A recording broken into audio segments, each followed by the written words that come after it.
Ladies, imagine dating a left-handed guy. He ain't never gonna finger you right.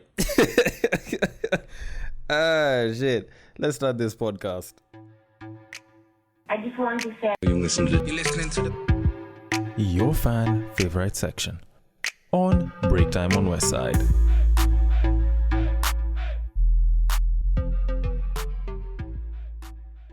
Welcome to Break Time on West Side, your number one break time podcast show coming to you from Nairobi, Kenya. The man on the mic is Denver B.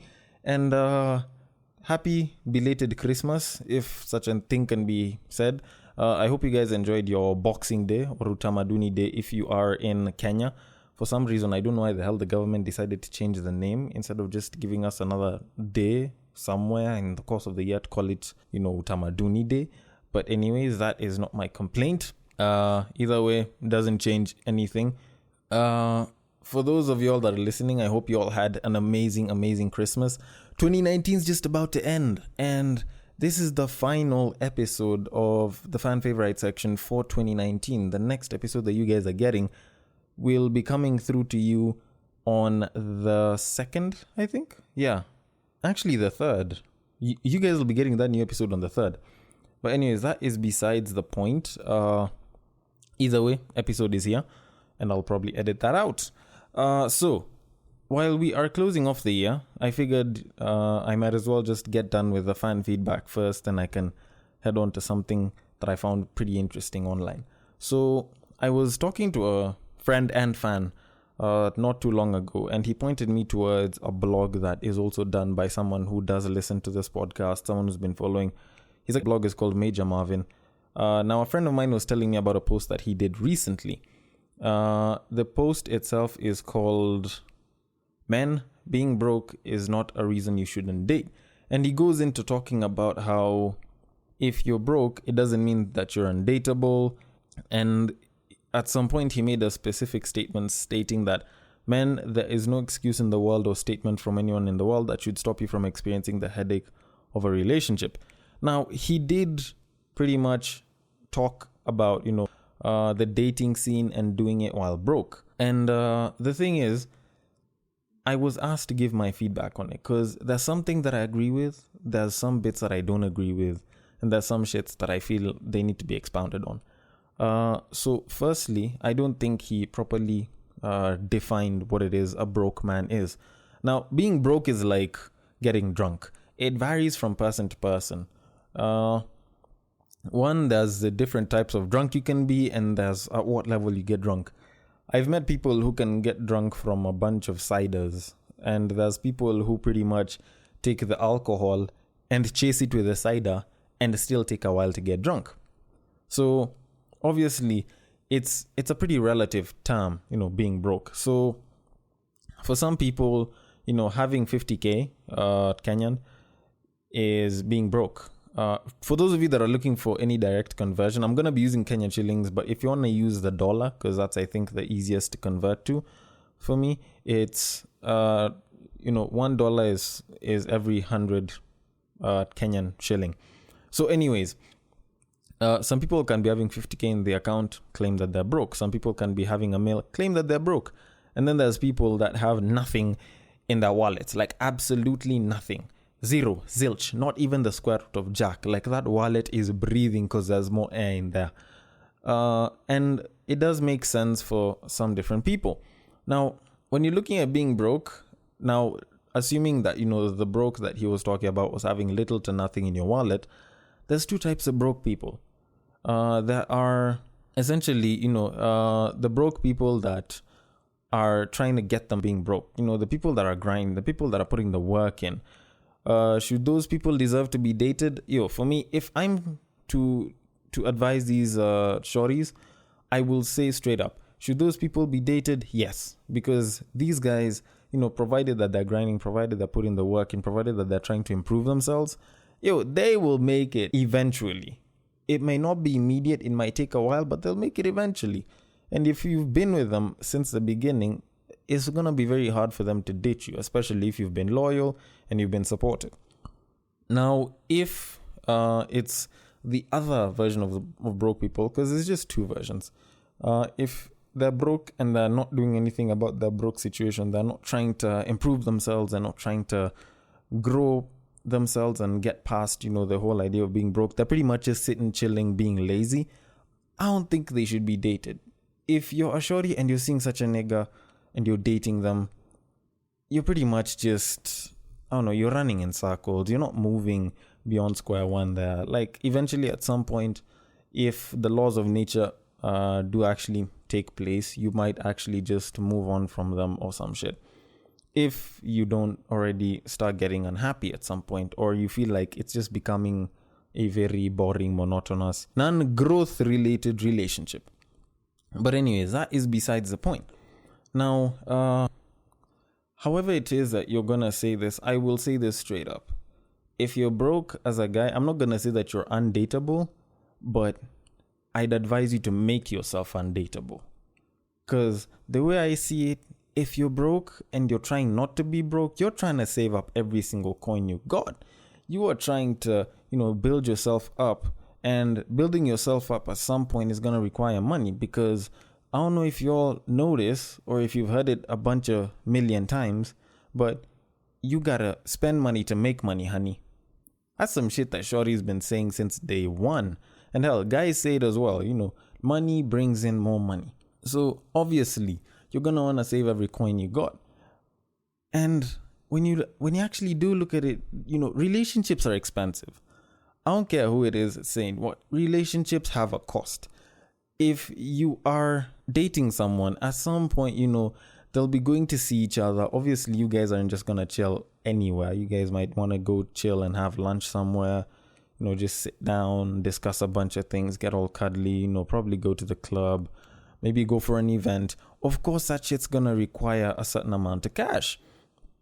If y'all are together, even though you're Netflix and chilling, one of y'all is gonna either have to feed or bring in drinks. That requires money. And not unless if the shorty is providing all the cash for that shit, as a nigga, it's gonna be very hard to say that you're not spending any money and you're in a relationship. Because a relationship is like any other investment. You gotta put some money in and get some shit out. It's kind of the same way as, like chasing shorties. Chasing shorties carries money. Like nowadays in this Nairobi that is expensive as hell, like the cost of living is not cheap. The minute you walk out of the house, it's like a G's left your pocket, like a full 1,000 bob. Now, it might seem like a couple of dollars here and there for some people, but, based on the cost of things, if you are to equate it to a place like New York, it's almost like, I don't know, 60, 70, maybe even $100 leaving your pocket the minute you step out of the house. Because stuff ain't cheap. Moving from point A to B requires a certain amount of money. And once you've done all of that, if you start computing the math, you end up realizing that you've ended up spending more money than you probably wanted to, or you've probably just ended up spending money in general. And over time, especially if you're not making money, like that shit will just blow back on you. Like you will feel broker than ever. Now, on to the statement that I was saying. I don't think you should make yourselves dateable. Look at it this way. If you're trying to save up money, spending money on a relationship ain't gonna help. Like that shit's gonna dig you an even bigger hole. Have I seen people who've been broke, but they've still managed to date and they're doing pretty well? Yeah. But do they spend money? Yeah. They still spend quite a bit of money. And I feel as though to some extent, it'll still take them a while to actually come up. Because when it comes down to it, they've been putting down the money. So if you're broke, or if you think that you're broke at the time, dial it back on a lot of the shorties, like dial it back on most of this shit. Work on yourself, build yourself, you will be a hell of a lot better. If you're in uni and you're getting like an allowance, you don't need to spend all that money on a shorty. But yeah, if you're in uni and you're getting an allowance, I think it's okay for you to date. Just make sure you save a little bit for yourself, and you work on yourself as well. You cannot be building a relationship on a foundation of two people that don't entirely know themselves. And that's, I think, one of the best facts of 2019 I just dropped for y'all. Anyways, that one has been handled. Should you date while broke? No, not really. Can you date while broke? Yes, you can. Yeah, that's pretty much the shortest way I can probably say it. Now, moving on to the next bit. So, when I was on the internet not too long ago, actually on Saturday, there was this post on Twitter that came out that had some people just fuming. And it was a certain guy who said this: Nairobi girls spend their youthful years drinking alcohol, jumping from one bed to the next, and seeking validation on the Instagram app. When they realize their biology clock is ticked away with nothing much to offer, they begin blaming men. The minute the nigga said this, people just lost it on him. People were going all out there like, oh, is this actually how some people think? This guy is trash. Who the hell says that we're so pure? Who the hell says that men do anything differently? And women went off on this dude. So the way I looked at it, I was like, I might as well address this because we have a situation here where there's like two different types of niggas. So ladies, I'd probably want you to get like a notebook out, because there's two types of niggas that exist right now, or at least there's two different types of mentalities for guys right now. There's the ladies are pure mentality, so they should be kept pure. They should adhere to a certain type of behavior. There's a certain modicum of respect you're supposed to adhere to and shit. You cover yourself up, you don't expose yourself to that much, you don't sleep around, you don't drink, you don't smoke. There's a whole purity belief that's been there, and it's been around for the longest time, as opposed to the other mentality, which I will talk about. And you find that for a lot of guys, they've always had this mentality because we've always believed that women are more fragile, women are purer because, like a lady who's a virgin is considered pure. If your virginity is lost, because it's the most evident when it comes to showing. For a guy, the virginity is, you'll never know if he's a virgin or not. Probably when you just see him do his thing in the bedroom. But you'll find that if a lady loses her virginity, especially like when the hymen is broken, which has been considered to be the most physical show of, loss of virginity, people will be like, oh, she's impure and shit. And like, there's this whole purity, nobility that usually rolls around with some of these shorties, which does make sense. That's how they've been viewed. That's how we've treated them since time immemorial. And when I listen to such a guy make a statement like what they did over, the whole girl spending youthful years drinking alcohol, smoking, blah, blah, blah, I'm like, yo, this nigga does not understand Nairobi. Nairobi women have probably done this and worse. And you're busy just making noise about this. And, you're talking about clocks. First of all, these are African women. If there's people who have had their way with cheating the biological clock, it has been African women. African women show lesser signs of aging than, white women or Asian women. And I'm not saying that to be racist, but it's just facts.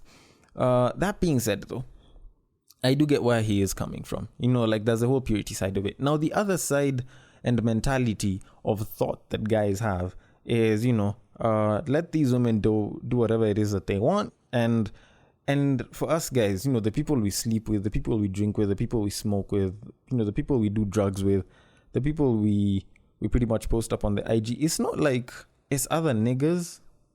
This is also other shorties as well.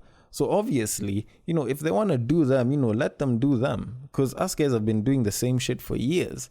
Women are doing the same shit right now. We can't start pulling the judgment card. And I usually come from that point of view.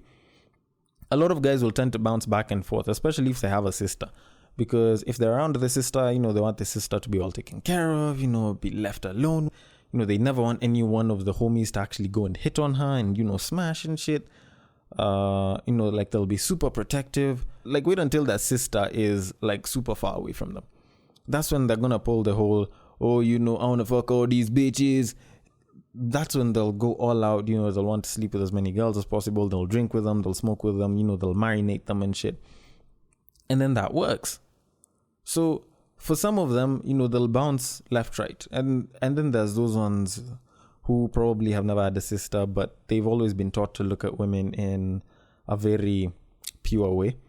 So if you want to pick a certain mentality, I probably tell you, go with a more radical one where people are free to do what they choose. If it's all about biological clocks, I don't give a shit about biological clocks. People are gonna do what the fuck it is they want to do. If you want to drink in your 20s, you do it. It's entirely your choice. And I feel as though, with your youth, you should get to learn to make your own choices and not be governed by society. But anyways, that is just my 2 cents on it. Frankly, I feel as though what this guy said, it wasn't a nice thing to say, but I totally did get where he was coming from.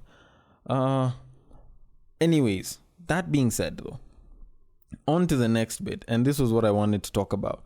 So some shorty, also on Twitter, came out and said something. She said that, fight me means, come fuck me. Leave me alone means give me attention. Make me means dick me down, and I hate you means I love you.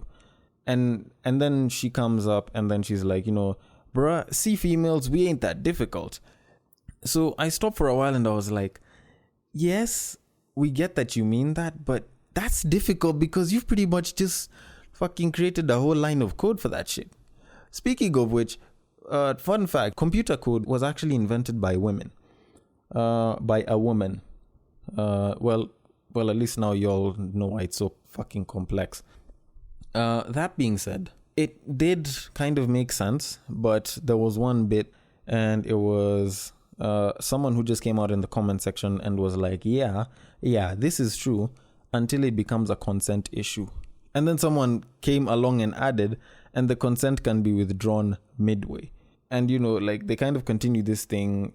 So someone else came in and said, when it comes to a he say, she say, her word will carry more water than yours. Then it actually occurred to me, niggas have it hard out in these streets. Like, the world has completely turned on niggas.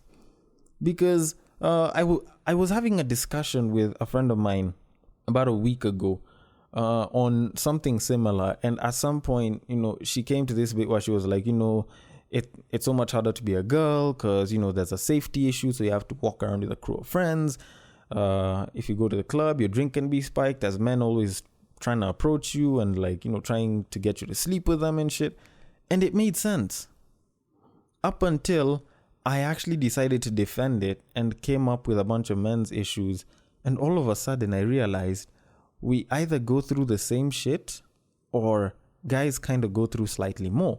So I kind of went down that same exact route because she was like, there's a safety issue. I was like, well, yeah, even for us guys, fine, yes, you're probably considered to be a lot safer as a man, but it's not exactly that easy. If you walk alone as a guy, the chances of you being mugged and robbed are probably less than a woman's, but it's not that far off. If you're alone, especially in these streets of Nairobi and shit, you can get robbed real quick. Fine, yes, there are safe places. There are a lot of places that have become safe, but still, you can get robbed. And because of that, you guys will still travel in crews. And then you go into the club. Guys' drinks get spiked too. And guys are at more risk of that because with women, I'm not gonna try and make it look like, spiking so that they can sleep with you is any less. But, if a guy's spiking your drink, it's probably because they want to sleep with you. For a guy, if a guy's drink is being spiked, they might want to sleep with you or they might want to take all of your cash. Because, true story, I have a friend who actually had his drink spiked and the guy woke up following morning, all the accounts was cleaned up, he was even in a bit of debt, and he had no money, no nothing, just woke up in a hotel room, and it was all because his drink was spiked. Now, you go into other things like, if someone wants to sleep with you, a shorty can say that they want to sleep with you. You start hitting that shit, like penis and vagina and everything. You start hitting it real good. All of a sudden, she comes out, she's like, you know what, let's stop, I don't want to do this anymore. If you choose to continue that shit, she's pretty much pulled back consent. Because consent is like the most volatile thing we have right now as a word on planet Earth. It is the most volatile thing ever. It can pop up at any time, it can be withdrawn at any time. So that does make sense. When she says that, she doesn't want to do it anymore, you have to pull back. And I realized, especially for me as a sober guy, it's a lot harder for me to go to the club and pick up a shorty. Because if I go pick up a shorty and she's drunk and we go home and we smash, she gets up in the morning, she claims that she was raped. nigga, I am going in the fucking jail cell and shit. Because according to the law, if you're drunk, you haven't given consent. So if she gets up and she claims that she was raped, then I'm pretty much fucked because I was sober. And even though I come up and say, you know, she's on wanted to sleep with me, Shorty's still gonna just come up and say I was drunk. There was no consent there. So, yo, like, I'm just sitting and thinking about it. It is hard to be a nigga in these streets. But anyways, it is not about, you know, like all the negative shit. I think each and every side has its own shortcomings, but I'm not gonna lie, being a nigga nowadays is super hard. But yo, it's the festive season. We're not trying to be negative.